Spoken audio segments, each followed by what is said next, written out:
ଜାତୀୟ ସ୍ତରୀୟ ଡାଇକଣ୍ଡୁ ପ୍ରତିଯୋଗିତାରେ ଗଜପତି ଜିଲ୍ଲା ଡାଇକଣ୍ଡୁ ଅନୁଷ୍ଠାନରେ ଛାତ୍ରଛାତ୍ରୀମାନଙ୍କ ସଫଳତା।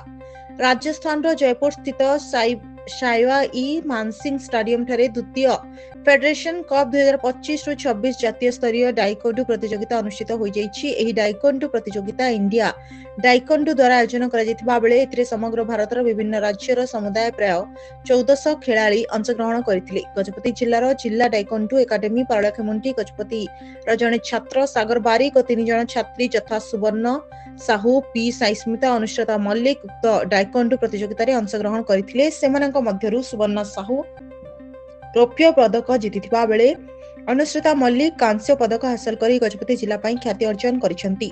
ଯାହାକୁ ନେଇ ଆଜି ଗଜପତି ଜିଲ୍ଲା ଡାଇକଣ୍ଡୁ ଏକାଡେମୀ ପାରଳାଖେମୁଣ୍ଡି ସମ୍ପାଦକ କାର୍ତ୍ତିକ ଚନ୍ଦ୍ର ମହାପାତ୍ର ବିଜୟ ପ୍ରତିଯୋଗୀମାନଙ୍କୁ ଅଭିନନ୍ଦନ ଜଣାଇଛନ୍ତି।